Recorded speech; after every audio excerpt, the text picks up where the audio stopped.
Hey guys, it's Godbars here, the self-proclaimed hip-hop historian, and this is the 391st episode of my series, where I grab a vinyl from my collection, talk about why I love it, what influence it has, and what its place is in the grand scheme of hip-hop. So today we not only get to tackle a duo that's been featured on the page once before, that being Run the Jewels with the third installment of their killer self-titled series of LPs, but it also happens to be an act comprised of two MCs who I've also featured on the page separately, that being OG Southern MC Killer Mike of Dungeon Family and rapper-producer extraordinaire LP of Company Flow, as well as founding and running Def Jux and a number of other endeavors. L is definitely the more heavily represented on the page though, because so far I've discussed both albums that he released with Company Flow, those being 1997's Fun Crusher Plus and 1999's Little Johnny from the Hospital, as well as 2 out of 3 of the solo albums he's put out, which were his 2002 debut Fantastic Damage and 2012's Cancer for Cure.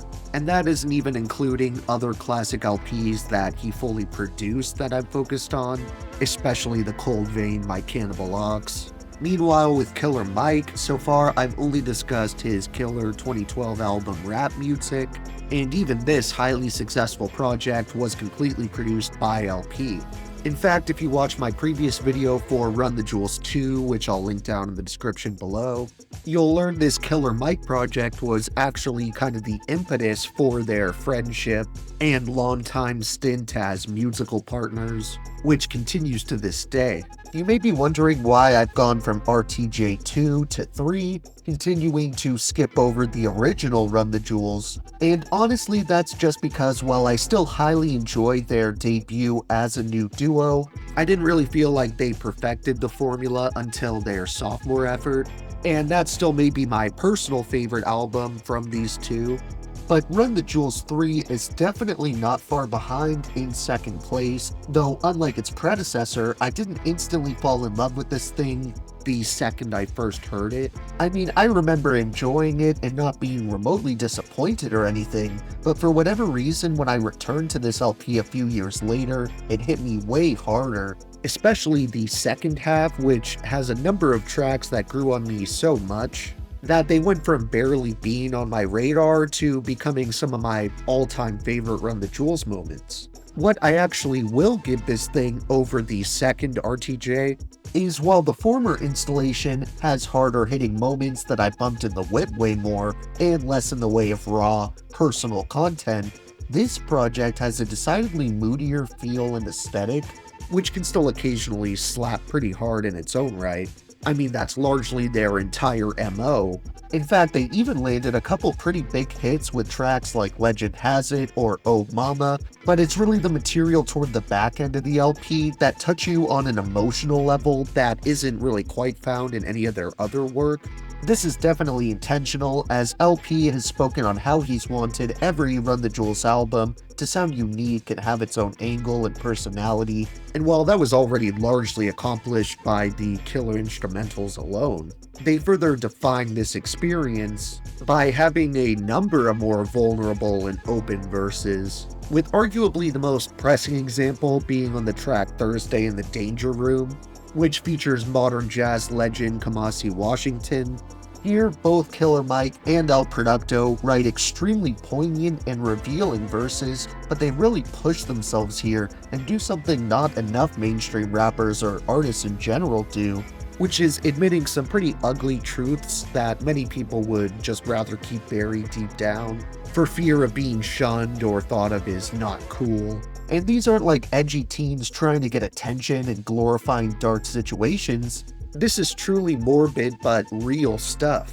For example, while Mike definitely delivers a personal set of bars himself, LP really sets the standard with his first verse, and he discusses his close friend and fellow MC Camus Tao, who was a member of the Weatherman Collective and passed away a few years prior, and was also the subject of tracks like Get Out of the Car by Aesop Rock.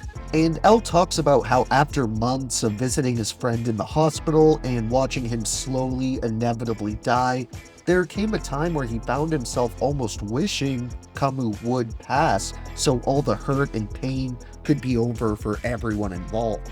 But then he details how disgusted with himself he was for ever even having that thought in any capacity.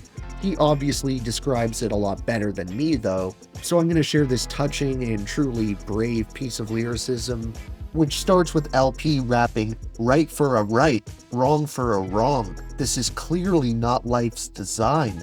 Figure out quickly that nothing gets answered when you ask the universe why. Life is a journey, to live is to worry, to love is to lose your damn mind. But living's a blessing, so I am not stressing, 'cause some of my friends ain't survived. Death's a release, but a much bigger beast is a living on limited time. Like, how do you look in the eyes of a friend and not cry when you know that they're dying? How do you feel about yourself when you know that sometimes you would wish they were gone?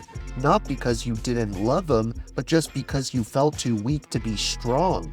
You couldn't bear to see someone who prided themselves on the strength to feel weak, the cruelty of randomness holding for ransom, their life and their fate and their dreams. You see that they're fighting and know that they're losing, but still you make jokes and you laugh.